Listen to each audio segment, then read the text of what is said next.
Well, hi, Rex. Welcome to the show. Hi, Kevin. I'm honored to be here today. And Richard, nice to see your face. It's always a pleasure to be seen. And Kevin, thank you for inviting me. And Rex, it's a pleasure to be joined by you from Kansas. So, Thank Yeah. you. Yeah. So you're in Texas right now, Richard, and Rex, you're in Kansas. Okay. And I'm up in Toronto, and the weather's wonderful here in Toronto. It's a great day for golf. I wish I could golf. I'm working towards that. Hopefully by the end of the summer, I'll be able to swing a club. Well, that's the goal. Hey, listen, guys, we have a lot in common. We're all diabetic, and we're all have amputations. We sort of are all bilateral, except for Richard. You've lost your leg and part of your foot, not the whole leg. But correct. so we have a lot in common. We got lots to talk about here today, and really looking forward to having you guys. Now, Rex, Richard, you're in Texas, and you got kicked out of your house for. Correct. Tell us a little bit about that. Well, I was a winter Texan. I spent 6 months in Arkansas and 6 months in Texas. And this year we decided to move down here to uh, Texas full time. So I've had a complete team of doctors and everything up in Arkansas and also down here in Texas because I've had amputations in both places. Uh, and they're doing remodeling in the house right now. So it was easier for us to go down to South Padre and do a little fishing, do a little vacation in the 100-degree Good, weather. good for And you. Yeah. Yeah, yeah, that's great. That's excellent. I know what it's like to have renovations going on and trying to live there with within the same space. It's never fun. So I'm glad you were able to get away. Now, Rex, you're keeping busy these days. What are you up to? Well, July is Disability Awareness Month. So here in Kansas, I've been helping organize something in my community here in Lawrence, Kansas. We've got a bunch of speakers talking about the ADA, turning 35 years this July. So we're trying to make some awareness for everybody in the community and not just focus on limb loss, but any type of disability, whether it's mental, physical, emotional. Try to incorporate all of it, that we're all one big community. So been taking care of that, and I'm also leading our support group at the hospital that meets once a month for limb loss. You So know, it's a lot of advocacy going on. yeah, I really appreciate what you're doing, Rex. It's a lot to take on when you take on these projects of building awareness and volunteering and giving back, but it's really You don't rewarding. realize how much it is until you get into it, and then you realize the impact you're making. Yeah, yeah, definitely rewarding for yourself too, right? Yes. Yeah. Well, listen, let's get down to business. I want to know if you were to say to somebody, "Hey, this is what started my journey on limb loss," what would it be? What started what's one word that started your journey on limb loss? I'll go first. I would say initially that I had a foot ulcer on my foot that went undetected. Well, it was detected. I just didn't want to admit that Yeah, I knew it was a diabetic ulcer, and I yeah. chose not to seek medical attention. I just thought it would heal. And being on your foot, it doesn't heal. Right, exactly. And so what I heard there is a foot ulcer, right? How about you, Rex? What started your journey? Mine was a simple blister on the bottom of my foot. Uh, I asked my daughter what to do about it. She's an NC2A athlete, and she said, put tough skin on it Yeah. and a Band-Aid. And my girlfriend across the street told me to go to the doctor, but being a guy, I said, no, I can take care of it. and sounds a lot like Rex. I didn't know what it was. So finally, it got to the point where I went to my doctor, and the doctor gave me the option of going to a foot doctor or a wound clinic. And that didn't work out because of the fact it's such a delay in getting into a doctor. Right. Through the VA, because I had to go to the outside community care because we don't have everything in rural Arkansas. Yeah. So that's when I found out it was the same thing. It was a foot ulcer, but I didn't have any clue what a foot ulcer was. Yeah. I thought an ulcer was something you had in your stomach. Yeah, exactly. That's what you think of when you hear the word ulcer. Now, same thing with me. I stepped on something. Must have been sharp, and it stayed in my foot because I couldn't feel it. I had neuropathy, and I just continued to walk on it, and it got worse and worse and worse. And before you knew it, it was a big foot ulcer.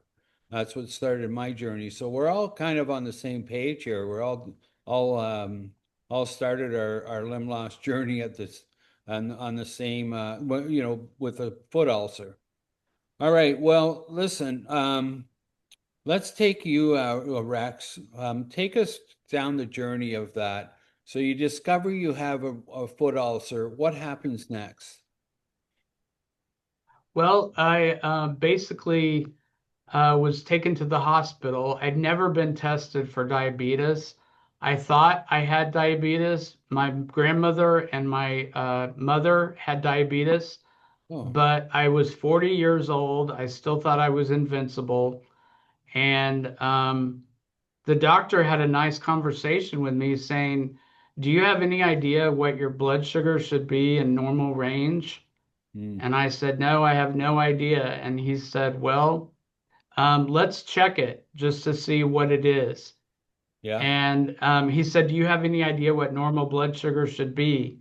And I said, "No, I don't." And so he came back in after he tested my blood and he said, "What do you think it is?" I even went in fasting, thinking, knowing it was probably going to be diabetes.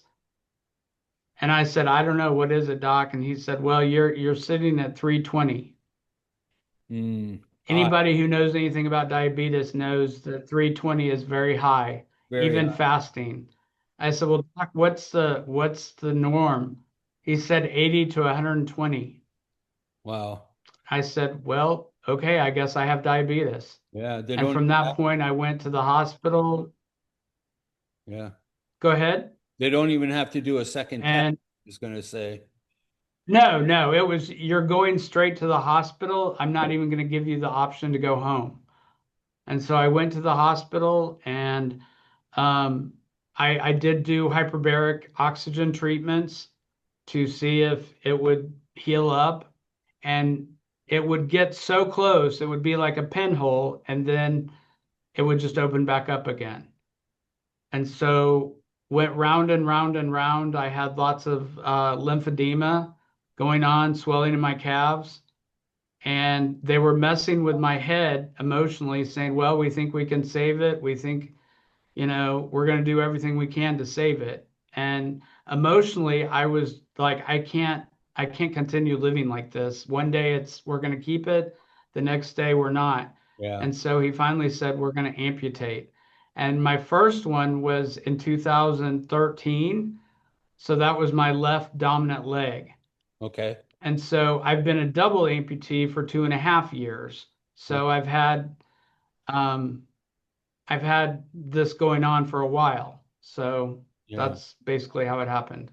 Yeah. Okay. That gives us a good background. And it's pretty shocking when they tell you at one moment you're going to lose your leg, and then no, you're not, and yes, you are. It's just an emotional roller coaster.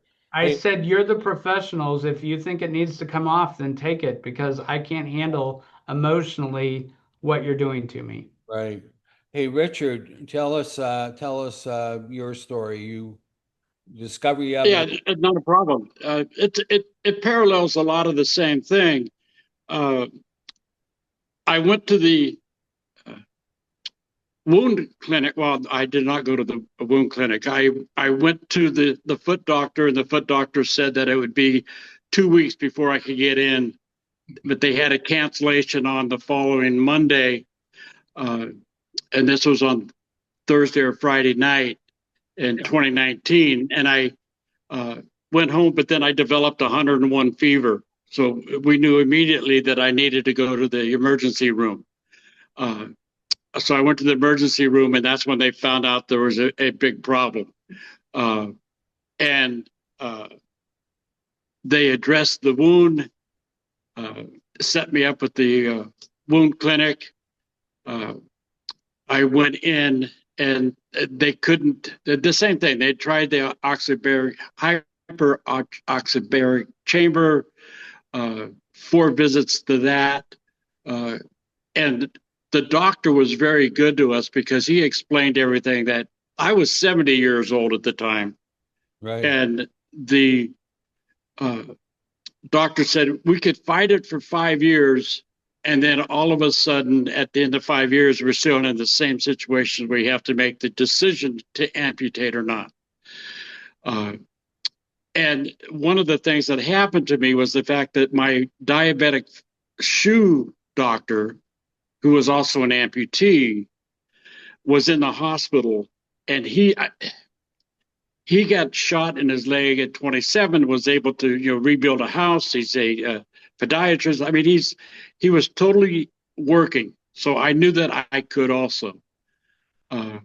So we had the discussion, and it was like, okay, if he gets down to that point, then we're going to amputate. Well, they did the greater toe and the toe next to it, and they did all of that. And I couldn't see the bottom of my foot, but I went in for wound care, and the doctor or the nurse took off the bandage, and the doctor looked at the foot and said, "Take him to the hospital right now." Yeah. That was the first amputation of above the foot at the ankle, and 2 weeks, I believe it was 2 weeks or 3 weeks after that, the infection hadn't stopped, and they took another amputation.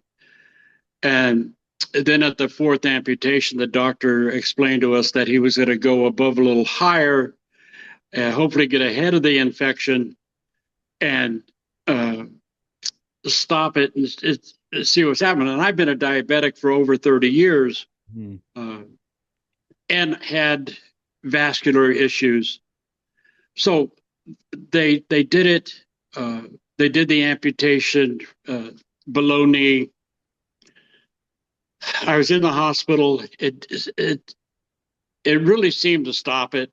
But again, being diabetic, I don't heal quickly. So I was in the hospital a number of weeks.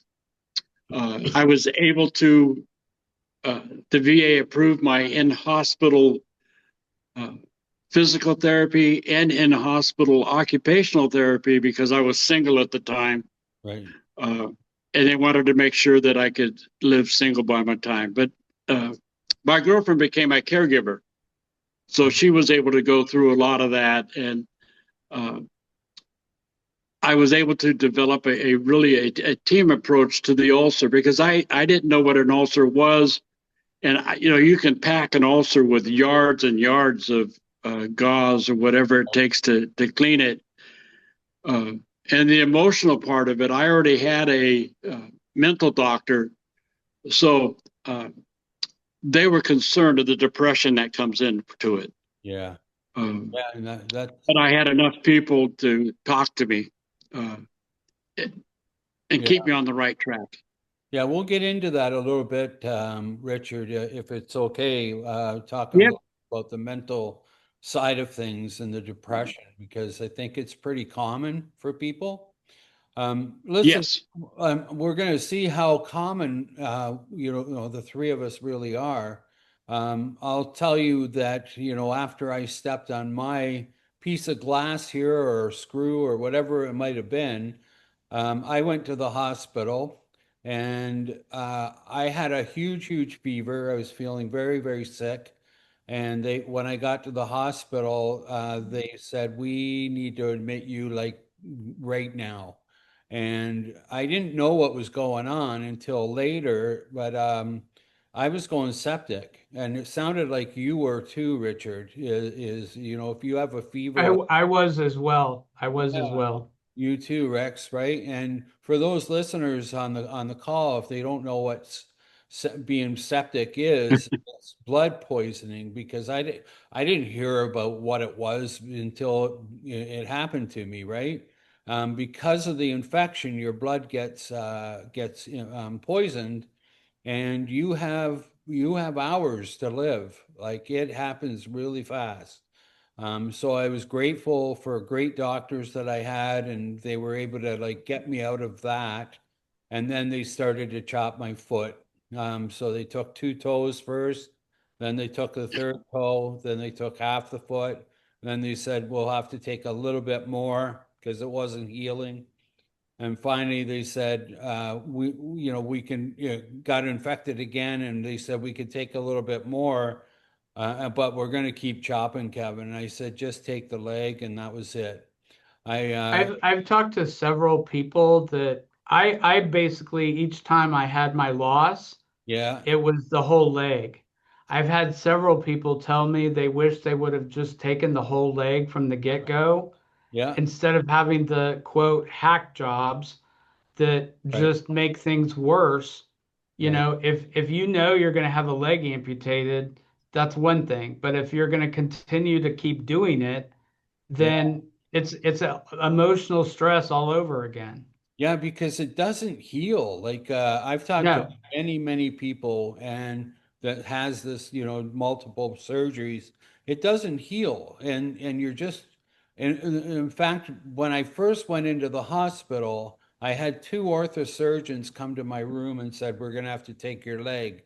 And not knowing I was naive to this, so I argued with the surgeons and said, no, get me a vascular surgeon that will just take my toes. And I did that and I regretted it. I wish I would have taken the leg. You're right. I felt better. It healed faster. I was up and walking a lot quicker. So, but I know it's not for everybody, right? You have to make your own decision and stick to it. But sometimes it's good to listen to other people, right? Yeah, I just think that I guess I was just so bad that it was. I mean, it was a Yeah, no-brainer. Like, we're gonna have to take the leg. We're not gonna just piece it by toe yeah, or ankle. and I totally disagree. yeah, And that's where my advocacy comes in. Um, because when you say leg, to me, that means the entire leg. That's above knee amputation. right. Uh, and my doctors and my surgeons were able to save my leg to below knee. And Yeah, there's such a big difference between below knee and above knee.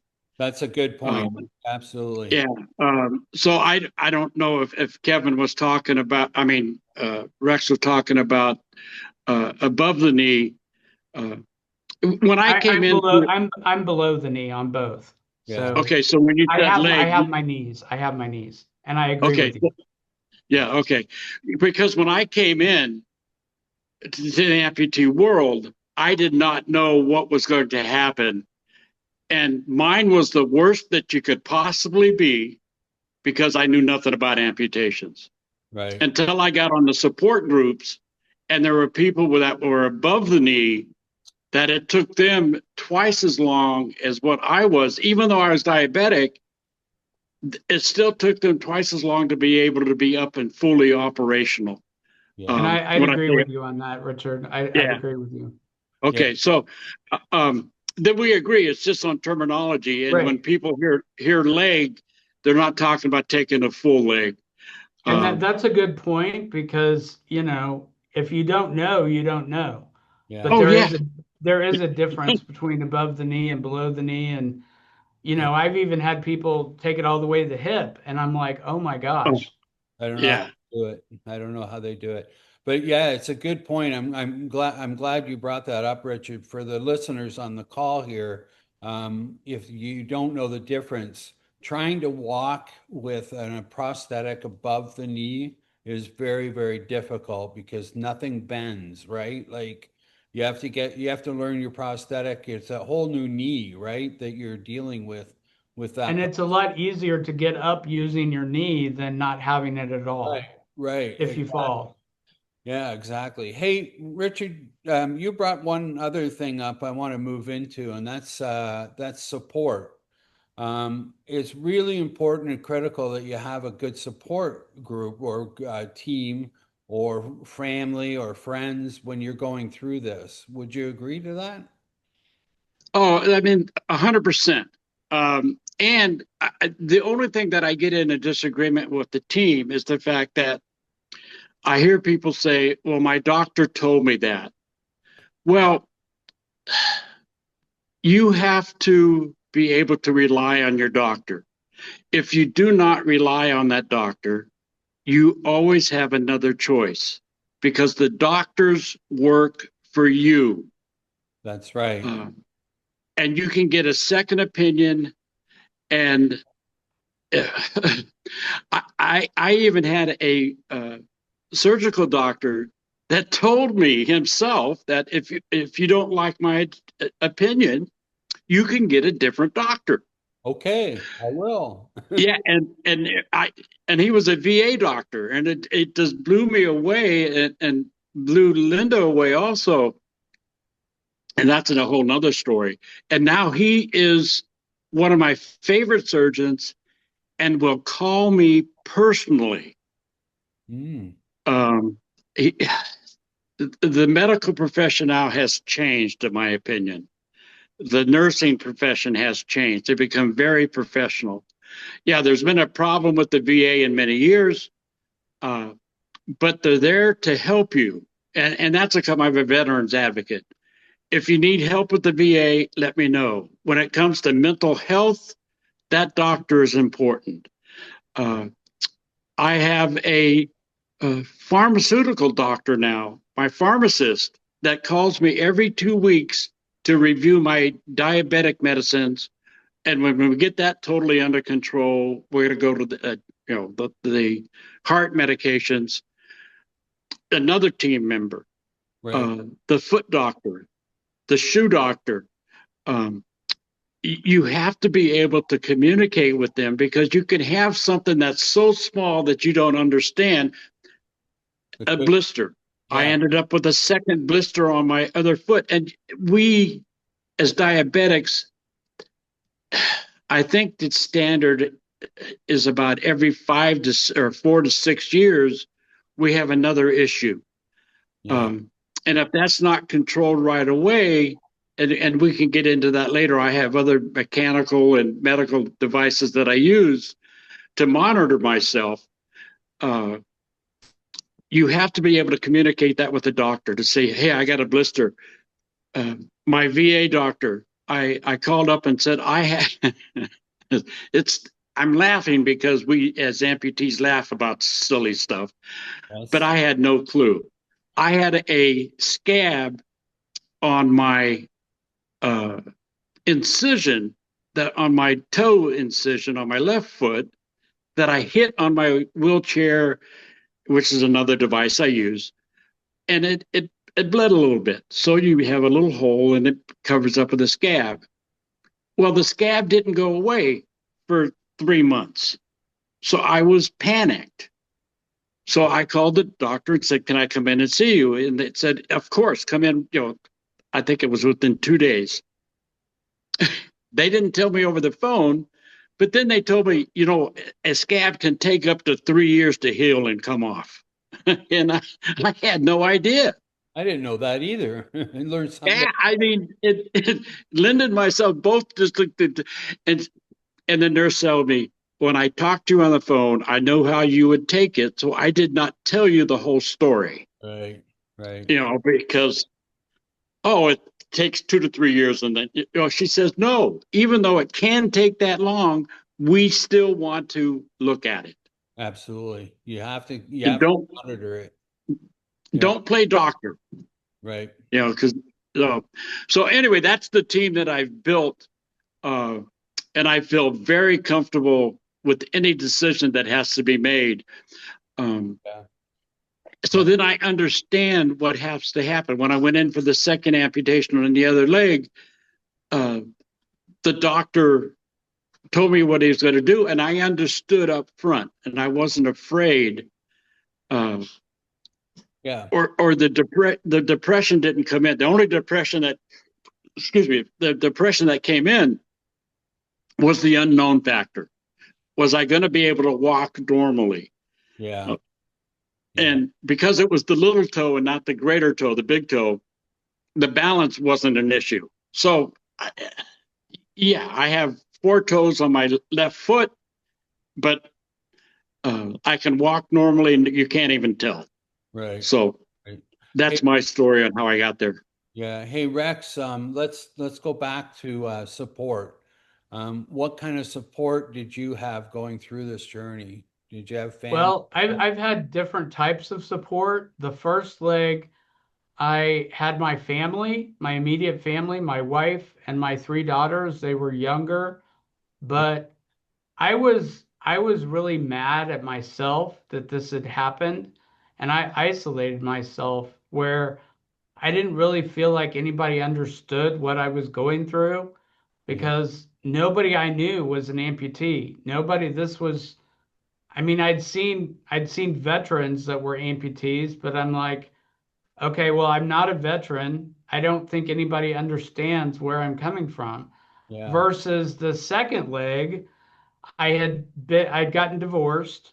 My girls had grown up, and I basically had to rely on my church because I had to move out of my second floor apartment to my first floor apartment, and just being accessible, handicapped accessible, was a whole nother issue Mm. that I've had to work through myself. But if it hadn't been for really good church people and really good friends from my church and starting the support group at the hospital, I don't know what I would have done because my emotional health was so, I kept acting like everything was fine, and I was Yeah. blowing the depression off. Mm-hmm. Um, but everybody's like, it's okay to not, I'm generally a happy person most of the time, Yeah. but I was masking that depression Yeah. to the point where I think a lot of us do. Like we put on a happy face around people because we don't want our families to worry and things like that. And you discover that they don't understand what you're going through anyway pretty quickly. and One, that's a lot of what I've heard from the support of the family members. They're like, I can't talk to my spouse because I don't know what he or she are going through. yeah, And the same thing with the amputee. yeah, Nobody understands me. I understand you. I totally understand. right. And that's what really makes the advocacy and the support when we meet all the more special. Yeah. I want to come to that advocacy in a moment, okay? Because it's really important. But before I do that, I want to talk a little bit about myself again when it comes to, the support that I had. And you all three, or both of you brought up, caregiver being your family and friends and your church or whatever, right? You really need those people in your life when you're going through this journey because one day you're happy, next day you're sad, next day you're happy, next day you're sad. Really, really big roller coaster. And I'll tell you, I was the opposite when I lost my second leg, Rex. I I lost the first leg and I kind of expected it with diabetes. I didn't look after myself properly and I knew it was coming one day, right? But I got up and walking on that leg and I was fine and I thought I said to the people in rehab, my other leg is gold. It's golden. I'm going to treat it so well. And I left the inpatient on rehab. They told me to come back the following week to an outpatient. I worked out on a Tuesday. On Thursday, I had a tiny, tiny blister on the other leg, and by Sunday night, my toes had turned black. I was devastated that I lost my second leg at that point and went into a really deep depression because of it. And I'll tell you what the turning point was is my surgeon, who's wonderful. She came in, she heard that I had lost a second leg, or it was infected and whatnot, and I was going to lose my second leg. She came in and said, "What are you worried about, Kevin? We're going to get you back up and walking." And I thought, if she believes in me that much, then why am I not believing in myself? Right? So it was a real turning point in this journey for me. Now let's go to advocacy. Okay, because all three of us are advocates, right? I'm running Yeah. Limbloss Connection. I'm doing a podcast here. I'm trying to, like, the whole idea with Limbloss Connection is the word connection. Connect all of the people that have amputees, and you'll thrive. You'll do better. And Rex, you run a support group at the hospital. What else are you doing in terms of advocacy right now?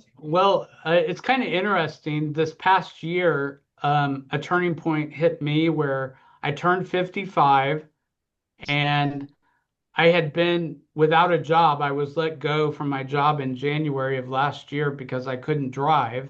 Yeah, I So that was part of it. And then this job that I have now, I'm basically an advocate for disability yeah, people with disabilities. I help people fill out disability applications, all of stuff I've done for the past 30 years.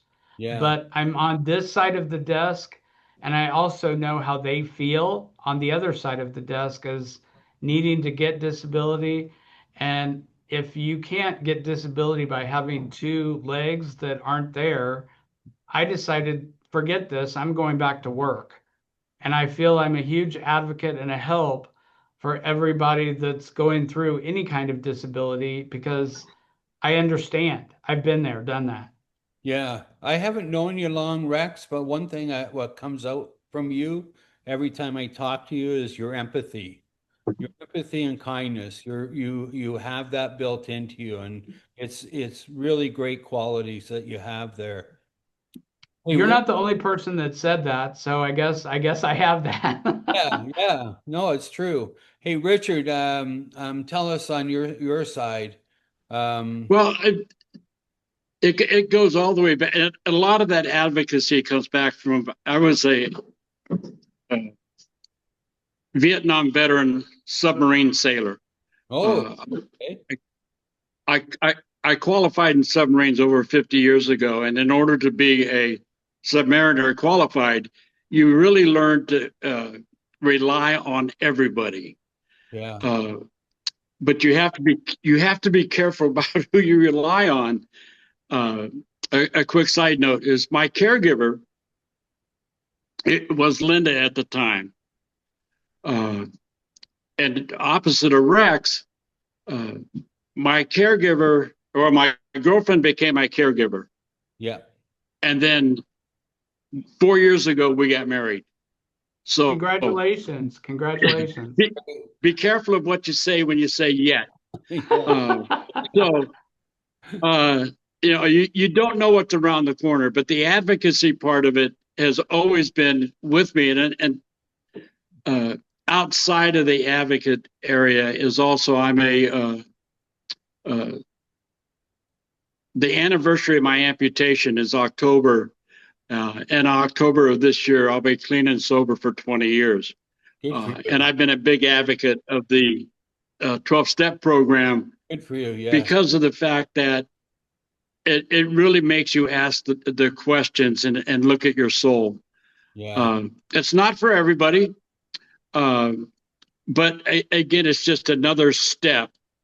And working with the doctors and setting up what I'm trying to do now is set up a veterans amputee support group, Yeah. which is very difficult because the majority of the veterans that are amputees are male. And as the three of us know, the males are very difficult to deal with when it comes to amputees. don't tell us what to do, don't try to help us. And it's not that we don't want help, but we want to find out what we can do. We try to advocate for ourselves and not realizing it. But Yeah. we do need to advocate for ourselves. Uh, but we don't have the right tools to communicate that to the family members. Yeah. Uh, they don't seem to understand that we're not saying don't help us get away from me. It's what we're actually saying. I believe that we're saying I want to find out what I'm doing. Uh, Yeah. but we snap at the decision and it doesn't come across as the right way. And Yeah. that's easy for me to say now, looking back on it. But at the time, I'm just being an ornery guy. Yeah. So anyway, the advocacy goes along with the team approach, um, sharing information, and then also sometimes I start to sound like a salesman because I use mechanical devices to monitor whether it's my diabetes monitor. I got an insert in my sole that monitors all the pressure points. Uh, that gets monitored back to a central nurse and outside of me that if I have a problem or I have a heat spot like a blister, Yeah. it will show up and it gets monitored to them. They call me immediately and tell me what's going on. And then they, under contract, have to call my doctor Yeah. to let them know that. So I just call it the foot monitor another rat fink. I can't ignore it. It's something that, like you said, your blood pressure. Sorry, your glucose reading was over 300. You can't, if it's being monitored, you can't lie about that. Oh no, I'm okay. So that OPEX for the sole, and then I have a pad that I can stand on that monitors it also. Yeah. Uh, and then the PAD, the peripheral artery disease specialist that I have that go in to increase the blood flow in my leg, which has worked for me. Doesn't work for everybody, but it worked for me. But Yeah. I had to have 3 procedures done. So Yeah. uh, Yeah. anyway, so the advocacy comes down to the meetings and also salesmanship. And there's a national convention coming up for the amputees where there'll be hundreds of us together, and this sharing the information and finding out. Yes, we are unique, but we're not. I run into people that are even quad Yeah. amputees, and it's, the one lady, I can't remember her name now. She says, "Yeah, I clap with my pads." Yeah. It's like, Yeah. and we can laugh about that, and to some people it would be scary. So Yeah. Yeah. anyway, that's where I'm at, Kevin. Thank you. Yeah, well, Chris is a quad. Chris is the other guy that started Limbloss Yes. with me. He's a quad. Interesting story with him. He just wasn't feeling well one day. Decided to go into ER, and when he got to the ER department, the doctor said you'd be dead in an hour if you didn't get in here. Uh, he had Wow. he had sepsis. He went into a coma for 2 months. Woke up with no limbs. 38 years old. So Wow. yeah, real sad story. Hey, yeah. Um, what was I going to say? Oh, yeah, technology. You brought technology up. Just as you were talking about it, my alarm went off. I don't know if you heard, but yeah, I've got mine set really restrictive. In Canada, in Canada, we measure our blood glucose from 4 to 7. You have a different scale and whatnot that you use than Canada. So my glucose gets I set mine at 8. Anything above 8, the alarm goes off. Anything below 4, the alarm goes off. And so without that, I don't know how many times I've had a low, and a low is absolutely horrible. Um, and that alarm has saved me because it's gone off. Yes. I know what it is, and I get some sugar into me at that point. So amazing, the technology and the stuff that you're using, Richard, is really impressive. Yeah. I have the same as well. Yeah. You have the blood, Yes, Libra. I have the Dexcom, and it's helped me a lot, because I know that if I'm high, I don't need to be eating what I think I'm going to be eating. Or Yeah. low, I need to get some sugar immediately. Yeah. Yeah. Um, yeah, so let's move into a different topic here again. And I promised you that I would. I wanted to talk a little bit about mental health and depression, if you guys are okay with that. Yes. Sure. So, and also what comes with that, yeah, before we get started, Richard, is you mentioned that you're sober and you're clean for how many years did you say? It'll be 20 years in October. 20 years. Wonderful. Well, the recovery process is totally different because I mean I went into the program many times, Yeah. uh, and I've been into the program because uh, a wife said you need to do something. Yeah. So you do that to get them off your back. Yeah. Uh, I've had the courts tell me I had to do that because I got a DWI. Yeah. Uh, I've gone through divorce, and the lawyer said you may want to look at that. Yeah. Um, and all those times, I've graduated from the program, Yeah. and I had not listened to the program. Yeah. You just fall Um, down and get up, fall down, get up, y- right? yeah, and on top of that, I had such a fantastic job with some very large organizations that I was able to travel the world. I was able to, I lived a 5-star life and really had very nice surroundings. Um, and I only only lost. I only lost one job because of alcohol, but it didn't stop me. A very sad story on. I know this is about amputation, but uh, my brother was trying to uh, detox himself from alcohol, and he rolled off the couch and died the next day after I saw him. Oh, wow. Because you can't really, you have to be careful if you detox yourself from alcohol. You can detox yourself from heroin, but the traumas that come from alcohol are just amazing. But I mean, we just don't know that. Yeah. Uh, and like you said, it can be a weekend person. It's not the uh, Bowery bum living in the gutter with a Right. raincoat and a Right. brown paper bag.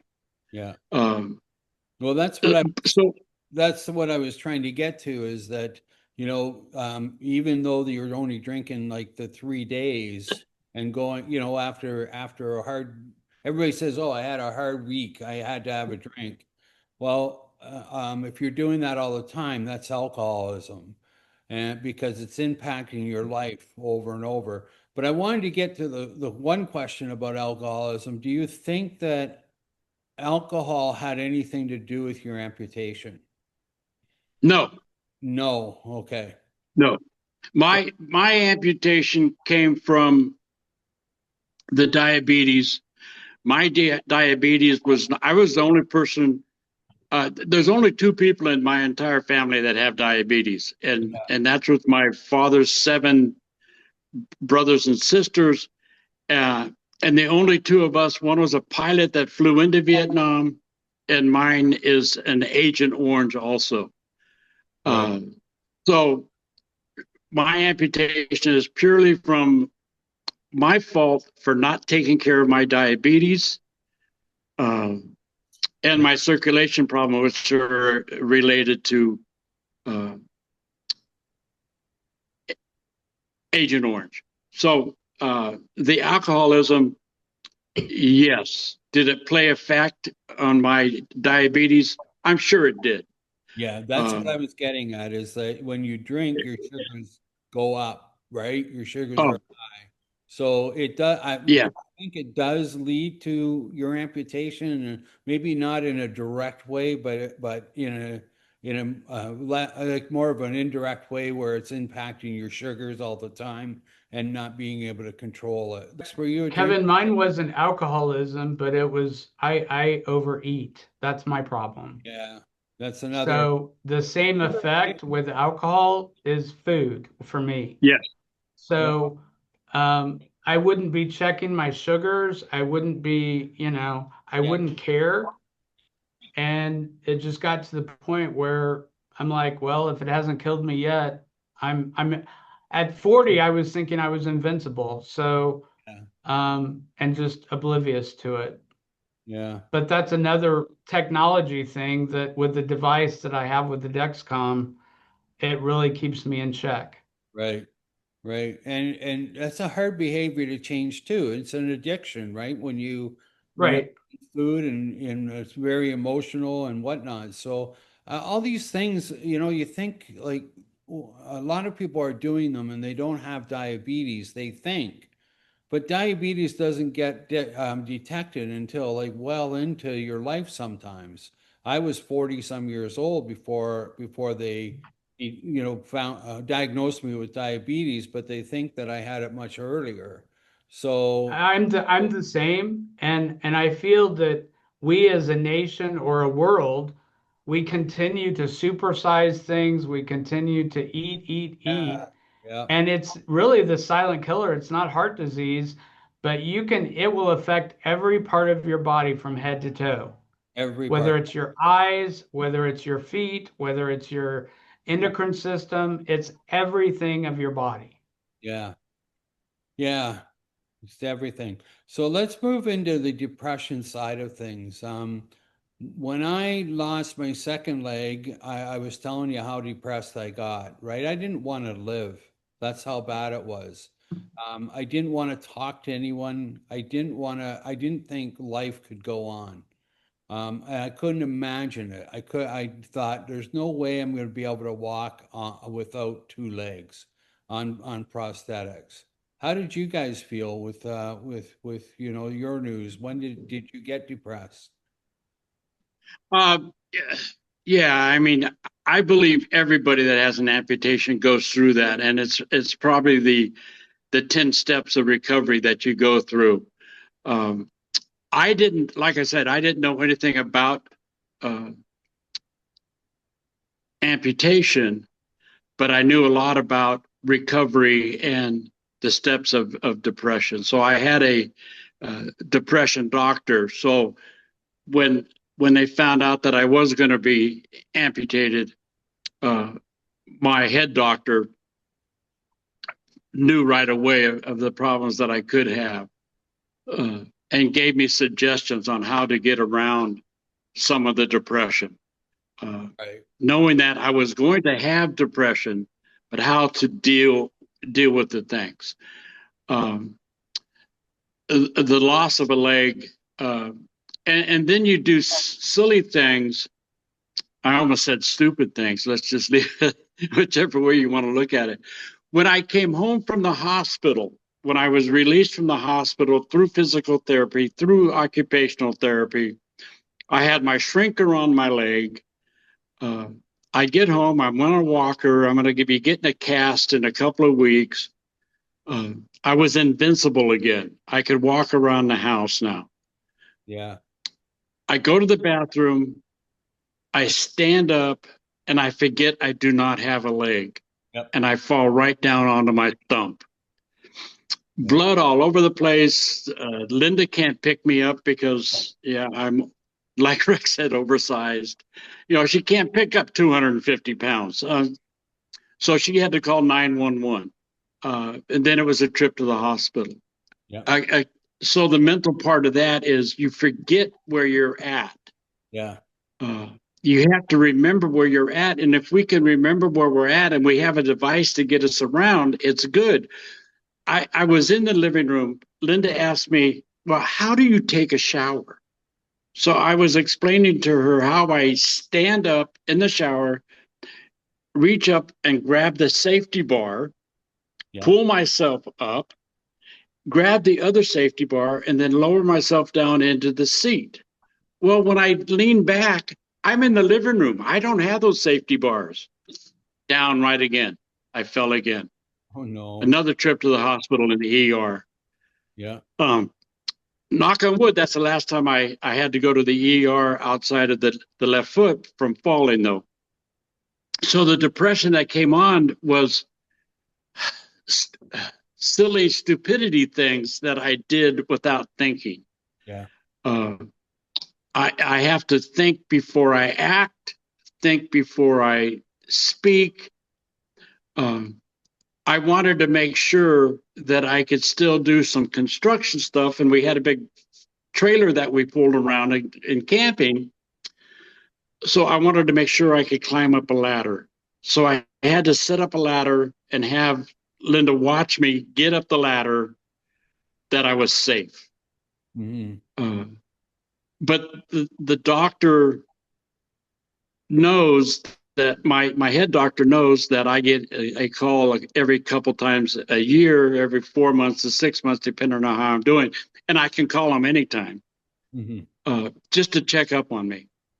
And if I'm having a problem with arguing with people, I got to figure out what's my part of it, because the majority of the times I'm the one that has a prejudice moment against something that they didn't do it my way. Yeah. Why can't the world work my way? And my depression comes back into my trying to control things where I shouldn't be. Yeah. So it's more of a self check that I have to do. But yeah, there's days that you get up and you don't feel like, why can't I just go the way that I used to? Well, there's a couple of reasons. Not only am I an amputee, I'm also over 70 years old now. Yeah. Okay. I don't want to slow down. I'm sorry, but yeah, I may have to. Yeah. Hey. So that's where I'm at with the depression part of it. Is I have my wife and my doctors.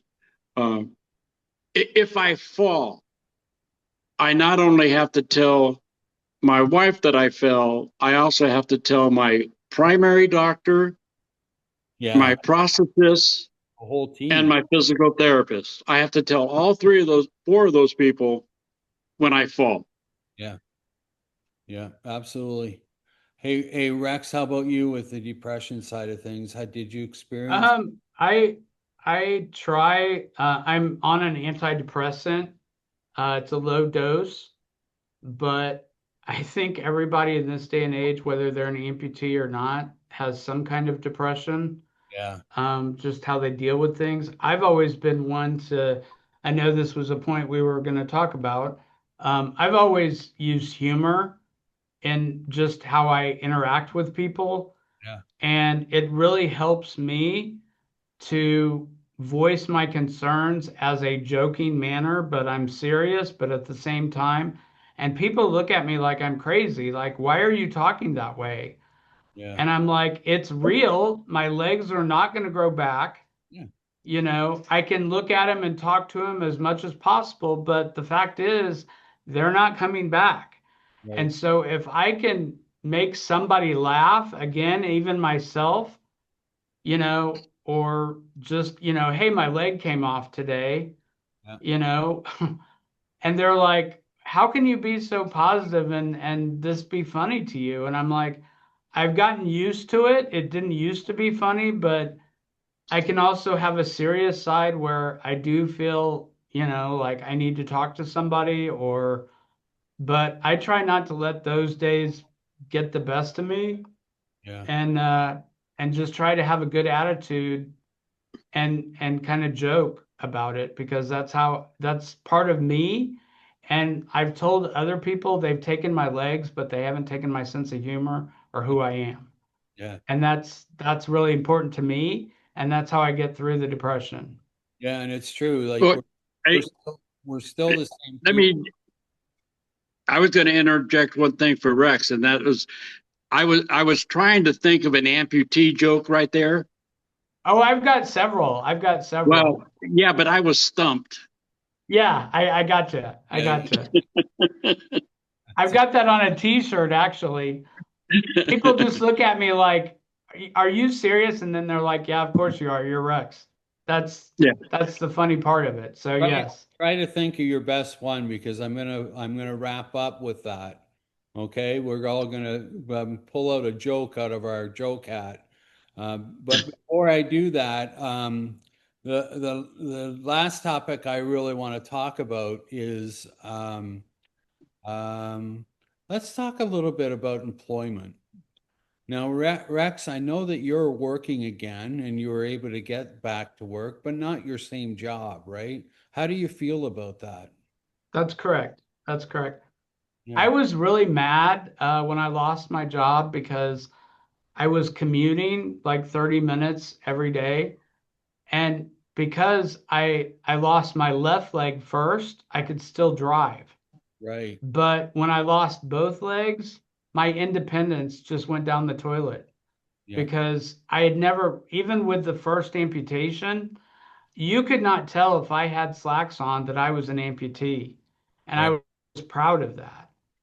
Um, I mean, you could tell if I was wearing shorts, but people are like, I can't believe you're an amputee. Well, then when I hit the second one, I'm like, I'm going to be reserved to a chair the rest of my life. And they're like, no, Rex, you're going to be walking. right. And so it really took me down when they said, we can't have you working anymore because you can't come into the office. Yeah, They said, well, we can have you work from home. They didn't know what to do with me working from home because they didn't have anybody working from home and nobody'd ever. It was also kind of the end of COVID, right. but they just kind of said, we got to let you go. Yeah, And so for basically 8 months, I was unemployed, didn't have a job, didn't know how I was going to make ends meet. Like I said, if it hadn't been for my church family, I would have been homeless. yeah. That's sad. And luckily, this job, it all came into place when I hit 55. Yeah. It's funny how things work out, but it is scary at the time, right? Um, Right. you know what? One thing so let's move to Richard first.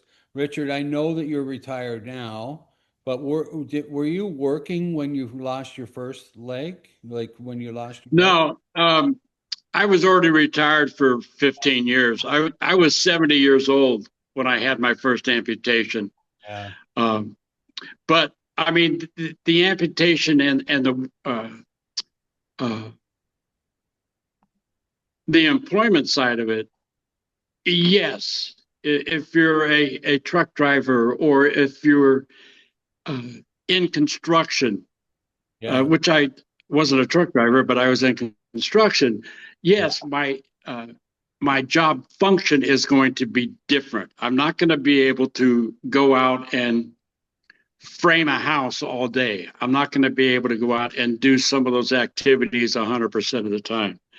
But the ADA that's out there right now, uh, it, it, everything is changing.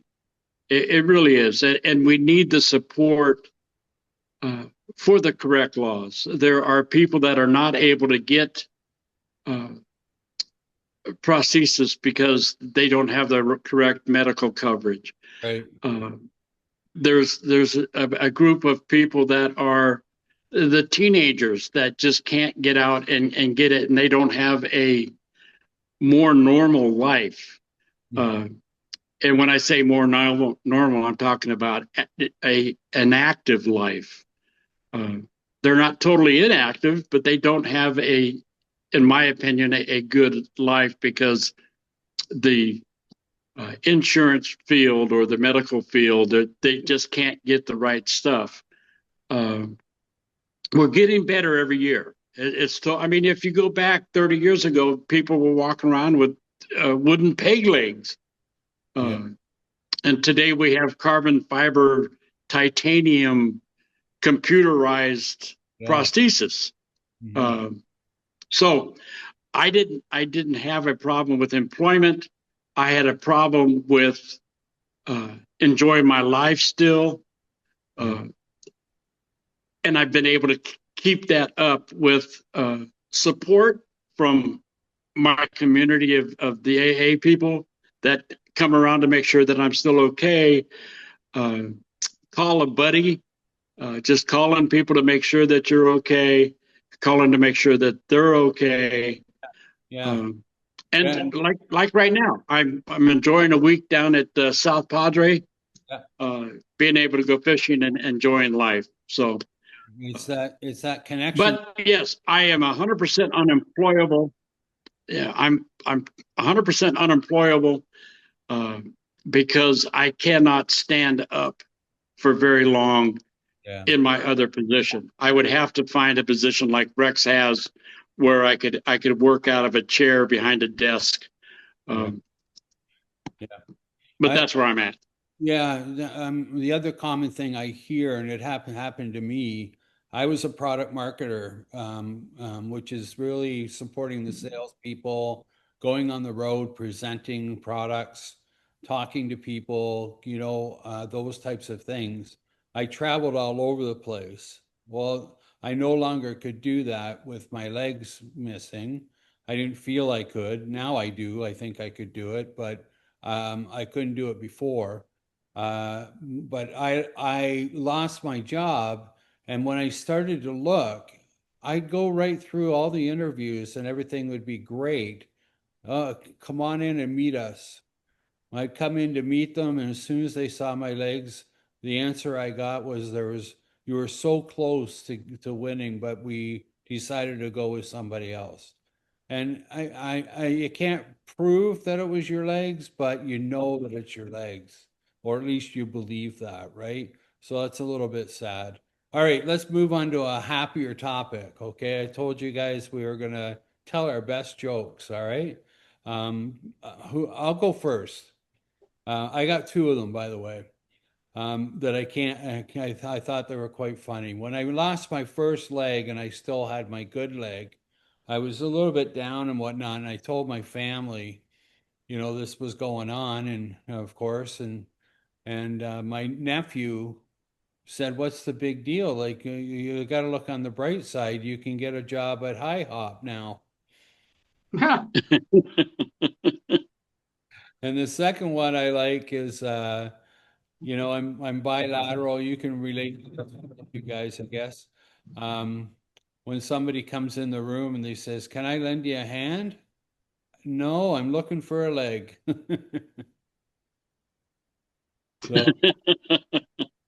So Rex, give us your best. Let's see. I was looking at I'm into there's a couple of places here in the States that they have amputee t-shirts, and it's become a hobby of mine. Yeah. One says I never thought I'd grow up to be a sexy amputee, but here I am killing it. Oh, I like it. So I really like that one. And then another one, quit pulling my leg because eventually they come off easy. Yeah. So They're good. They're both good. Yeah. You got any, Richard? Well, I mean, there's always that one where you're trying to explain what's going on, and you just say, "Well, I just don't have a leg to stand on." Yeah. I've used that one a few times, but actually it's been true. Hey, listen, listen, you guys, it's been really they told me an arm and a leg, but I bargained and got two legs. Yeah. There are so many jokes out there. You'd never discover if you weren't had an amputation, but and people just look at me and they roll their eyes like only you would do that. Yeah. I'm still waiting.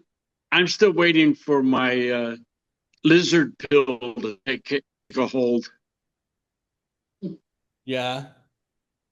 You need that leg to grow back. Yeah. Oh, yeah. What am I thinking? I was like, I'm trying to get that. Yeah, I get it. I keep putting Miracle Grow on mine and nothing's happening. They said it would grow back. Okay. They Yeah, would grow but be back. careful, it'll turn green. Oh, well, We could go on I for guess I'd have hours. green legs instead of green thumbs. We could go on for Yeah. hours in this segment, you know? Hey, listen, Yeah. But this is the What? best part. This gets you through the dark times. It yeah, really Yeah. does. it does. Humor's very, Kevin, yeah. So listen, I gotta wrap. Kevin, thank you very much for the. Thank you, Kevin. I enjoyed it. Enjoyed it very much. Before you go though, there's two things I want to call out. One is the amputee coalition. We didn't talk much about that on this call, but wonderful, wonderful organization to get resources and information. Agree. I always like to call them out on this podcast and, support them because they do great things. The other thing I'd like to say is Limbloss Connection, which is my organization that I'm starting. Go to limblossconnection.com and you'll learn more about us. And we're there to. And it's growing. It's growing. It is growing. Yeah, it's snowballing. It's becoming bigger and bigger all the time. So I'm really happy about it. Thank you, Kevin. Really appreciate that. Okay, guys. Well, really enjoyed talking with you, and we all have so much in common. Let's keep connected and talk through these things. Hope it helps somebody else. Yeah, it helps us. It helps somebody else. So I appreciate it. Thanks so much. Thank you very much. Have a great day. Yep.